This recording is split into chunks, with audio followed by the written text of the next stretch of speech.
how to build local opposition. Welcome to the CCS Action Network's training on how to build local opposition to carbon capture. CCS Action Network is a network of national and grassroots organizations that share similar concerns with the impacts of carbon capture and sequestration in our communities and with the billions of dollars in wasteful public subsidies for the carbon capture industry. We hold trainings like this to build power and bring more people into the movement, develop people's advocacy, and expand our work, and ultimately see an end to the harmful industry. Powerful interests are pushing these projects forward, but by gathering petition signatures and writing effective letters to the editor, we can show policymakers that our communities say no to carbon capture. The CCS Action Network is specifically concerned with the wasteful 45Q tax credit and wants it repealed. The 45Q tax credit can be claimed by qualified taxpayers for every metric ton of carbon dioxide captured and sequestered that would have otherwise been released into the atmosphere. Guised as a climate solution, this tax credit is a corporate handout that props up the carbon capture industry by billions of dollars in taxpayer subsidies, all while putting communities at risk. From dangerous pipeline ruptures to countless injection well failures, carbon capture is a dangerous distraction that benefits polluters, not the public. By collecting signatures and writing letters to the editor, you're helping educate your community, mobilize grassroots opposition, and show lawmakers that people across the political spectrum reject this reckless spending. A strong petition effort proves that there's broad bipartisan support for ending tax credits for the carbon capture industry. We will put a link in the chat that you can use to sign up to receive materials so you can collect petitions in your own community. And we also have a link to a digital petition that you can sign right here, right now. So you will see those links from Karen in the chat.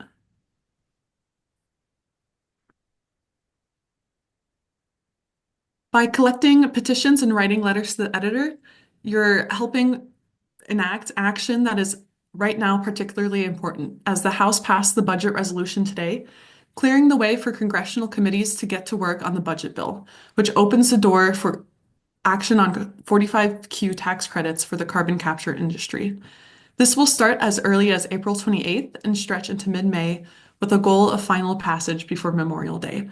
So this is incredibly timely right now.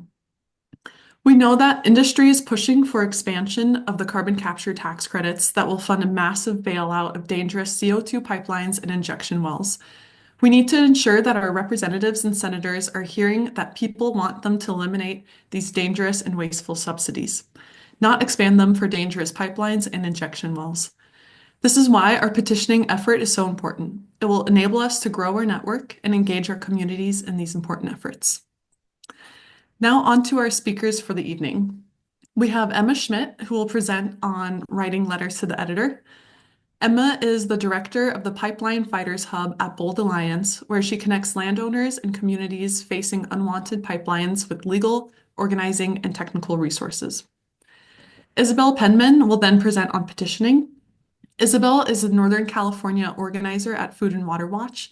She is a graduate from the University of California, Berkeley, where she earned her bachelor's degree in political economy. At Food and Water Watch, she organizes for equitable access to clean water and air, as well as livable future off of fossil fuels in the Bay Area. She's currently helping lead community education and organizing efforts against dirty climate scam projects in the Bay Area. Thanks everybody for joining, and I will turn it over to Emma from Bold Alliance. Thank you, Claire. Jim, if we want to, perfect, you're on top of things. We are on the next slide. All right, so we will get started.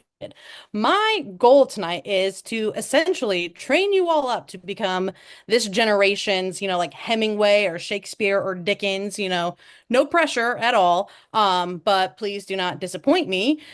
What happens if you do disappoint me? Honestly, absolutely nothing. Maybe. I mean, who knows? Maybe a curse will be placed on your family line for the next 1,000 years.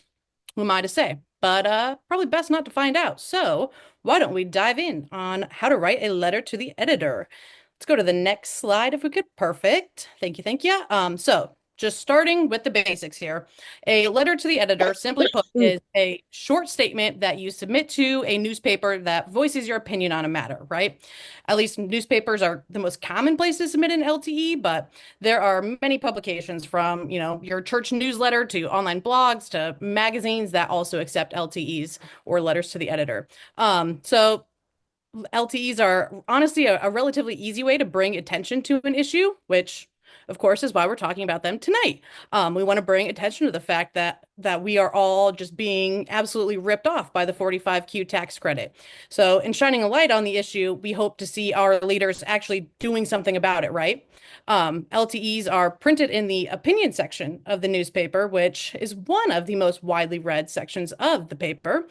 Unfortunately, it is actually not the number one most read section. That title goes to the obituaries, which, I mean, it would be great to land a spot in the most read section, but getting our views published there would probably require some awkward conversations. So I guess we'll settle for getting our letters to the editor in the opinion section, which we have seen happen across the country, where these carbon scams are being fought as we speak, right? Which you can hopefully see from the headlines that I included in the PowerPoint. I did not just create those for this PowerPoint. They are real headlines. But as long as we are looking at headlines, I do want to mention, I don't want to forget at least, that you should absolutely feel free to include a headline for your letter to the editor when you submit it. It's not guaranteed that a newspaper will actually use it, but they often do. And generally speaking, our headlines, they just tend to have a bit of a better punch than what a newspaper will, come up with. So, to quickly recap all of that, a letter to the editor is a short opinion piece that you submit to a publication sharing your opinion on a subject. Pretty simple, right? And now that we have that bit of knowledge just tucked away in our brains, let's talk about why LTEs actually matter. So if we could go to, thank you, Jim. All right. Now there's a whole gaggle of reasons on why you should write an LTE, but I have condensed it down to 4 main points. So first up, letters to the editor are, well, they're a mighty fine way to persuade people to agree with your opinion. As the saying goes, everybody is entitled to my opinion. At least that's how the saying should go, in my professional opinion. But just by writing a simple letter to the editor, you can help shape the public dialogue and sway public perceptions around the carbon capture grift. Or any issue, really. But, my first experience with a letter to the editor was way back when, in the mid 2000s probably, when a lady here in my town utilized the opinion section to call out her philandering husband. I am still flabbergasted that the paper actually published it, but more than that, I am grateful because that is the exact type of content that my nosy, gossiping heart desires. Next up, LTEs can inform the public.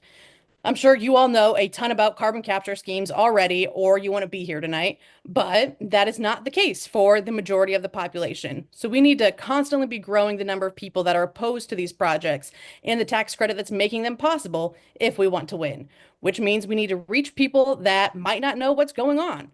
And letters to the editor are one of the ways of doing so. So your LTE can share information, it can combat industry lies, and encourage new people to get involved. A letter to the editor can also be used as a catalyst for community dialogue. So, in fact, just a while back here, a letter to the editor spurred one of the finest discussions my town has ever seen, I believe, when a resident actually wrote an LTE criticizing the decision to cut down a tree. The tree was cut down in order to build a grocery store. That LTE absolutely, it just dominated conversations around the town for at least a good month, a solid couple of weeks. And probably, a dozen letters to the editor were written in response to that LTE. Unfortunately, the author did an excellent job of prompting a discussion on the issue. He didn't do quite so well at persuading people to agree with his opinion because most of the LTEs written in response were, well, they were quick to note that the tree was already dead when they cut it down, which kind of took the fire out from underneath his argument, but nevertheless, it got people talking, which is exactly what an effective LTE can do. Finally, then, LTEs are an influential and free way to get elected officials, makers, and members of the media paying attention to an issue. So all of these groups monitor the opinion pages of the newspaper to see what their constituents or their readers are concerned about or interested in. Our members of Congress even have staff whose responsibility it is to just read the LTEs and op-eds that are published in their district newspapers in order to just kind of keep an eye out on what their constituents care about. An LTE can catch the eye of those in power and push them into taking action on an issue. And the same goes for the media. If they see a ton of submissions on a certain topic, they know it's a topic that people want to hear about, so they're more likely to cover it closely. And that is why letters to the editor are so important, because not only is your voice being heard, but it can just have a massive ripple effect. So with that, I'm sure you're wondering, how do you actually make an impact with an LTE? I am so glad you asked. We have a pretty simple formula for writing an effective letter to the editor. So in just 4 easy steps, you can win friends and influence people with your writing. Before I go over those steps, though, I do want to just briefly discuss the length of a letter to the editor. These bad boys are short. So usually you're looking at like 250 to 300 words. So you got to keep it, pretty short and snappy. Your goal is to make a strong impression quickly. So you're focusing on the quality over quantity. Typically, your newspaper will have guidelines on the word count, so you will want to actually check what the limit is before you start writing. If what you can't fit, if you can't fit what you have to say into that limited amount of words, you could always try submitting it as an op-ed instead. So op-eds and letters to the editor they're pretty similar, but they're both focused on sharing an opinion, but the main difference would be that op-eds are longer. They're usually around 500 words or more, and they're harder to get published. So most larger papers tend to expect you to have some sort of credentials or expertise on an issue before they will actually publish an op-ed. And actually not every paper even accepts op-eds. So it's an option if you can't keep it short and sweet, but in general, we recommend just keeping it concise and submitting it as a letter to the editor instead. So with that, let's chat about what the effective format for an LTE is. So your letter to the editor should begin with a statement that just captures the reader's interest. Your opening line is, it's your chance to make the readers pause and pay attention. You want something short and snappy and engaging. You might reference like a kind of startling statistic or pose a provocative question. One of the best things you can do is tie your letter to a recent event, or you can respond to a letter that was just printed. This connection is just, something that makes your letter timely, and it increases the chances of it actually being published, which we, of course, want to see. We will actually look at a few actual real life examples of like effective opening lines in just a little bit. But before we do, let's talk about step 2. So after you've got your opening hook, your opening sentence, you just want to take a sentence or two to summarize what's happening. Like we discussed earlier, not everyone is paying attention or aware of what's going on. So your LTE probably won't be very helpful if people don't understand the context. So you want to just spare a few words to actually explain the situation and what the issue is. And then from there, you can share why you feel strongly about the issue. When it comes to, for example, 45Q, you'll want to explain why it's a problem that our tax dollars are being used to prop up an unsound technology that threatens land and livelihoods and sacrifices property rights and public safety for the private profits of C-suite executives and Wall Street investors.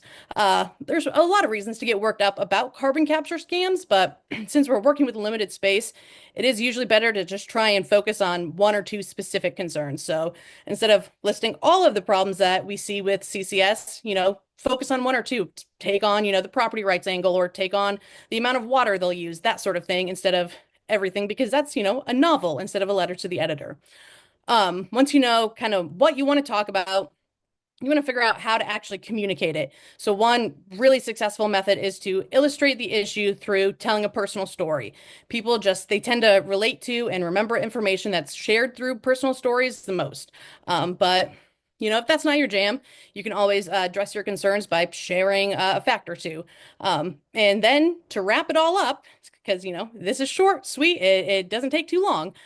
So to wrap it all up, you always want to try and end your letter to the editor with some sort of call to action. hopefully, you see people read your LTE and they want to do something about the issues that you raised. So give them a task, calling them to write to their legislators or calling them to show up to a meeting. You can call out a decision maker and demand that they take action. Utilize just kind of whatever action makes sense at the moment, even if it's, something as simple as just a way to learn more about the issue. Which, speaking of, why don't we learn more about LTEs by moving on to the next slide? Thank you. All right, so now that we have talked all about what it takes to, put together a letter to the editor, let's briefly go over what you do after you've gotten it written out. So once you've written your letter, I suppose you could just hang it on your fridge, but I mean, it'd probably be more useful if you actually submitted it. The easiest way to go about that is likely to head to the opinion section of the paper's website. So that's where most papers will outline the submission guidelines, like the word limits, what info to include, and who to send it to. Most newspapers these days actually have just a simple online submission form. So you can just, quickly copy and paste your letter, fill in your name, your town, maybe a phone number for verification, and then hit submit. And remember to only submit to one paper at a time. So editors, they tend to want original content. So they don't necessarily like it when you submit the same letter to multiple papers. And of course, if they, don't print it after a few days, you can go ahead and follow up with them. That way, if they say they aren't going to run it, you can go ahead and submit it to another paper at that point. And just, it's not at all uncommon for larger papers, especially, to turn down a letter to the editor. So if you do get turned down, do not take it personally, because there's plenty of other places that will be glad to run your piece. But to actually give you the best odds of being published, let's go over a few tips and tricks on the next slide. All right, so first up, you want to state facts, but you don't want to just drown in numbers. One strong statistic can help support your point, but you get too many in there and it just starts to feel like a spreadsheet, right? You also want to include your credentials, and this doesn't mean, some sort of fancy title. It's just a quick line that shows your connection. Maybe you're a local parent, a farmer, a retired teacher. That's the kind of credibility that editors and readers tend to respond to. You also want to try and target your local paper. So letters from local people carry a lot more weight than somebody from far away. That's because, your local voices are just prioritized by editors. So you stand the best shot of actually being published in your own local paper. And of course, make friends with the editor. At least it doesn't hurt to make friends with them, right? And of course, if your letter does actually get published, be polite. Send a thank you to the editor. Number 5 here is to avoid jargon. So you want to write like you're talking to a neighbor, not a policymaker. You want to write to, you want it to make it so that people understand what you're actually talking about, if they've never even heard about this issue. So you want to use just clear, direct, plain language, and that will hopefully get you the best results rather than, even terms like CCS. Not everybody knows what that stands for. So keep the jargon to a minimum if possible. But on the other hand, keep it as original as much as you can. So you want it to be authentic and actually just seem like it's coming from a normal everyday person, not written by a robot or whatnot. So try and make sure that your voice actually shines through in it all. And then last but not least, you want to follow up. So like we just went over, it's totally cool, actually encouraged to check in if you haven't actually seen your letter to the editor published. And if we go to the next slide, perfect. All right, so I know we've rushed through this all, but we've got a lot to get through tonight. So hopefully you have taken it all in. And if not, now's your chance, because we are going to just take a look at what an effective LTE can actually look like, right? So if we take a look at the LTE that is on the screen, we start off with an interesting hook and also by providing some credentials, right? He says, I'm a simple farmer. I'm not a protester or an activist. I'm not even much of a writer. I guess sometimes we are forced to be things we are not. So I think that alone, at least for me, I'm instantly hooked and want to read more about what he has to say. So then next, the author goes on to kind of build a connection by sharing his personal thoughts, and he continues to explain the issue and why he cares about it. He then continues to go on and he calls on investors and elected officials to, he poses questions to him, how much does it take? How much money before you ignore private property rights? How much money before you're willing to trample on your neighbors? I mean, just really kind of pins it on the industry for their wrongdoing and why this is, and it just illustrates why this is such a problem. Um, and then at the end, I will say, probably could have a stronger call to action overall, but he ends it by pointing out that he won't be signing an easement, and while he doesn't force his opinion and his stance on others, you definitely come away with like thinking that maybe I shouldn't sign an easement either. He makes a lot of really great points. So overall, I think it's a very powerful letter, and honestly, if you just kind of follow what he has done with this LTE, you'll be golden. And with that, I will wrap things up and get out of your hair because I know there's more to go on tonight. So, I will pass it on, but I will say if you ever need help, drafting, editing, or submitting a letter to the editor, do not hesitate to reach out. I am always around and happy to help however I can. Thanks, Emma, for that Yeah. great presentation. Yeah, letters to the editor definitely key for movement right now as we look to raise awareness and understanding of the issues in the carbon capture industry. Now we will turn it over to Isabel from Food and Water Watch, and as a reminder, we'll have time for questions after Isabel's presentation. So over to you, Isabel. Thanks, Claire. Hi, everyone. We're all here today because we are concerned about CCS build out and we want to learn how to stop it. And in addition to writing LCEs, petitioning is a really strong tactic to build out our campaign. So I'll just jump right into it. Next slide, please. So, what is petitioning? It is just the act of setting up in a high traffic location and talking to passerbys about an issue, and usually asking them to sign a petition. Sometimes we can secure permission to set up a table too, and that's what we call tabling. This can be at a local event like a farmer's market, or you can just petition outside of your local Walmart if you know that there's going to be a lot of people walking in and out. You can also set up a time to present to a group and ask them to sign a petition. That's also called petitioning. Next slide. So why do we petition? There are a lot of reasons why petitioning is important. First, we can recruit other new members this way. Second, actually gathering petition signatures as a show of power that we can use to decision makers, and show them how many people oppose a specific project or support our issue. And then third, to educate our communities. Obviously, when you're out there and you're talking to people about an issue that they don't really know about, you're educating as well as getting signatures at the same time. So it's really important to just be out there, especially on the issue of CCS, where a lot of people have not heard of what CCS is. It's a really important way to just go out and educate frontline communities of the harms and the concerns, and just to grow our campaign.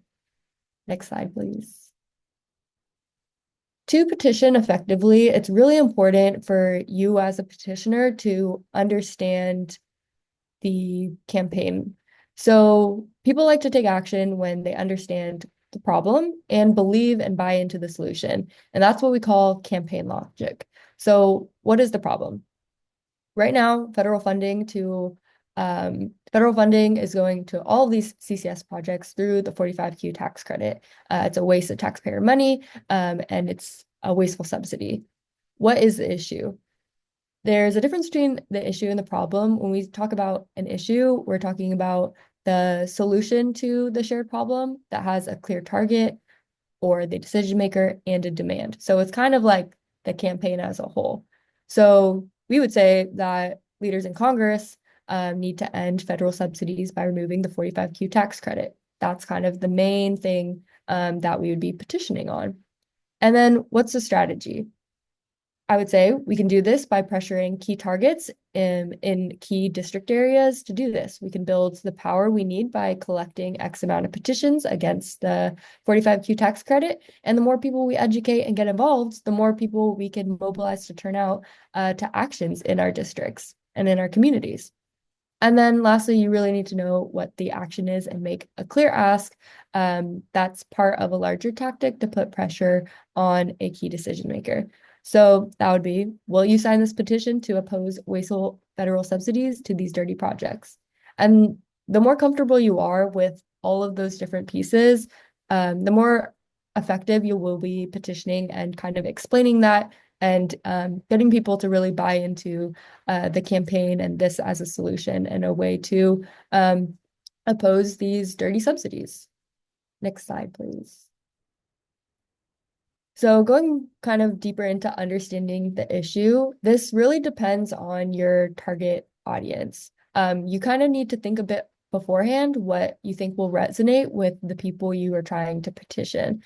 When you're petitioning and tabling, you kind of have a very short amount of time to make this campaign logic clear and to get someone's attention, right? Most of the time people are walking past and they have a million things to do. So figuring out what people will probably care about most and kind of creating a hook or like a one sentence to get their attention. And then you can kind of delve deeper into the issue once you get them reeled in. So some things about CCS that we know people care about is the safety aspect. We know that it's unsafe. You could talk about how CO2 leaks are extremely dangerous and deadly.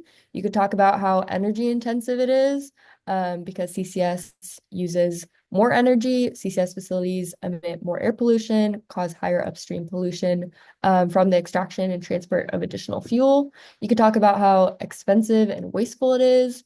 For example, some estimates say that it could grow to cost between 12 to 17 billion dollars a year by 2030, and Congress is probably wildly underestimating what CCS could grow to cost. You could talk about how it is a threat to someone's land and their property rights. But again, it's all specific to the target audience. So you really want to think about where you're petitioning and the kinds of people that you'll probably be coming across. And then once you get them looped in, you can try to kind of tease out by asking questions to see more and more about what they care about, and then you can elaborate on those points. Next slide, please.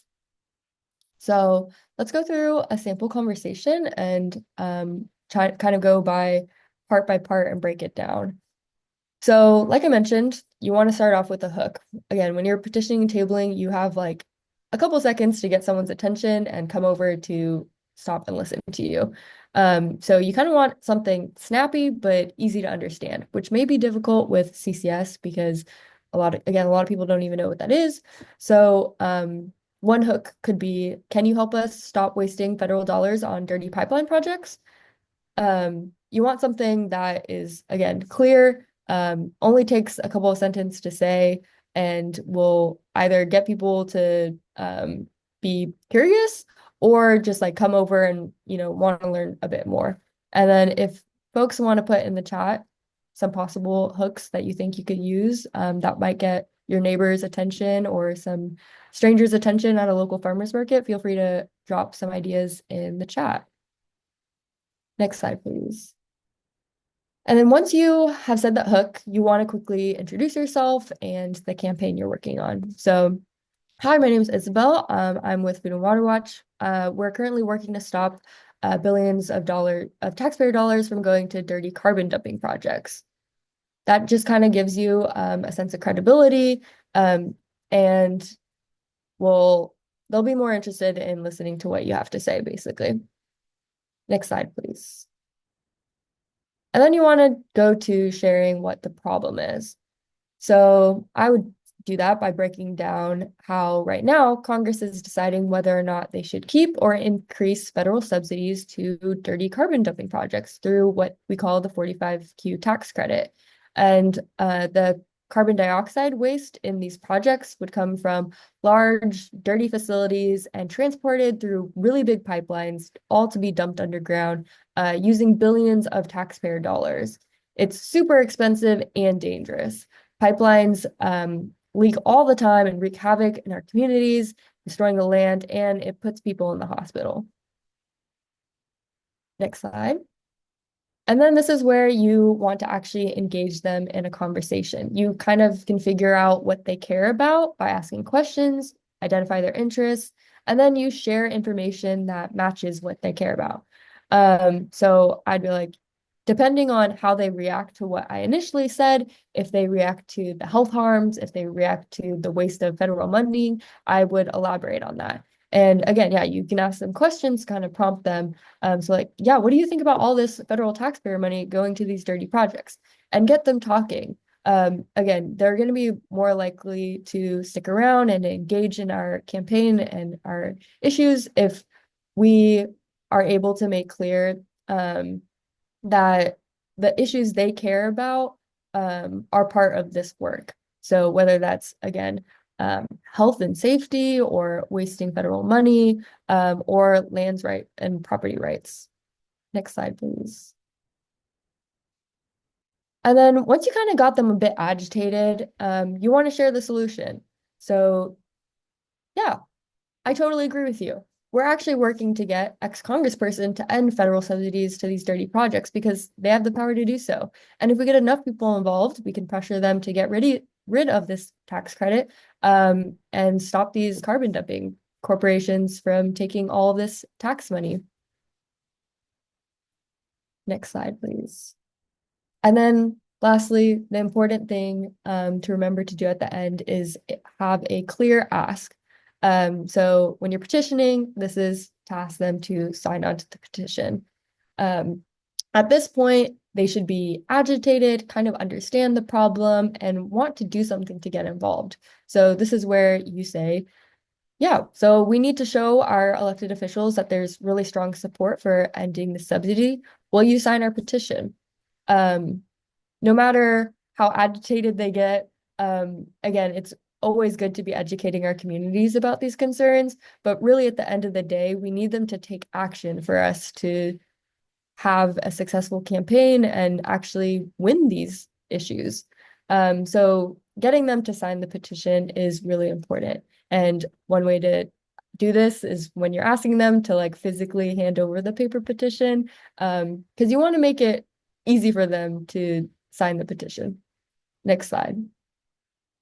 And then if someone is really, really interested, you should invite them to volunteer. So you could say something like, yeah, you seem like you care a lot about this stuff. Are you interested in helping us win against these corporations and against these pipelines? Or you could invite them to an upcoming meeting and talk about how the campaign is actually going to be ramping up in the next couple months. Or you can invite them to the next weekend that you're going to be out petitioning and see if they're interested in stopping by for a while and petitioning with you. If you find people who are really interested, it's always a good idea to not just stop at the petition ask and see if they're more interested in getting more involved. Next slide. Okay, and then best practices for petition and tabling. If you have, again, petitioning can be just with a clipboard and paper petitions in a busy area. It can also be setting up a table at a farmer's market or some kind of local event. It's a really good way to get high traffic and, get lots of signatures in a certain amount of time. When you do this, you really want your table to be engaging. Make sure it looks interesting and kind of attractive so people stop by. You want to have a mix of fact sheets, paper petitions. If you have things to give away like buttons and stickers, that's always really helpful. And it's also really good to have like a tablecloth or some kind of sign or banner to identify you. You can also wear a shirt if you have one that identifies your group or otherwise relates to the issue. And you just want to make sure you kind of have everything pretty neat and not overly cluttered. So people are, feel welcome to come up to your table. Next slide. This is actually a visual that our teams created for a site fight, CCS site fight in the Bay Area in California. And we found that having this visual out when we're petitioning and tabling attracts a lot of people and they get very interested. It's basically a map that shows the CCS proposed pipeline route and where communities that are disproportionately already being affected by air pollution are, and that's kind of color coded. And so having that visual really engages folks and makes the issue and campaign a bit more digestible. So always a good idea if you're, around a particular proposed project, having some kind of visual for that is usually very, very helpful. Next slide, please. And then some tips for tabling. You want to be welcoming, smile. It's always good to stand out in front of the table instead of hiding behind. If you hide and sit down, people are a bit less likely to interact with you. But being out with the paper petition, kind of talking to people, trying to engage them as they walk by is really, really good. You want to be concise. Again, you only have a couple of seconds to really grab people's attention, and you don't also want to waste their time. And again, it's key to be paying attention to how people react. If people aren't so friendly, that's okay. They can keep walking and you can try again with the next person who walks by. It's really important to just be a very good listener, trying to respond with relevant information that they care about. And yeah, you can make it a fun thing. Bring friends, bring water, have fun. And yeah, have a good time, but try not to argue or get provoked. It's really important to engage with folks who will likely support our work if we talk with them. If folks aren't interested in learning, that's totally okay. Next slide. Yeah, so here are just some visuals of examples of tabling. You could see the ones in the middle or on the right are better practices of tabling where you can engage with folks more easily. You'll get more interaction by people if you're standing out in front, or at least just like standing up and trying to interact with people as they walk by. You'll get a lot more petition signatures than if you just sit down and wait for people to come to you. Next slide. And so for folks interested in petitioning on this issue, we have talking point sheets and a paper petition ready to go. And next slide. You guys are all ready to go out and petition. There's going to be a form in the chat where you can sign up to petition in your own communities. So you guys are all trained up and ready to go, and we need all hands on deck to get out and oppose these subsidies. So please, if you can take some time to fill out that form and sign up to petition in your own communities. I'll pass it back to Claire. Awesome. Thanks, Isabel, for the great presentation on how petitioning helps build power and create action. Next, we will move into questions. So please feel free to raise your hand, put questions in the chat.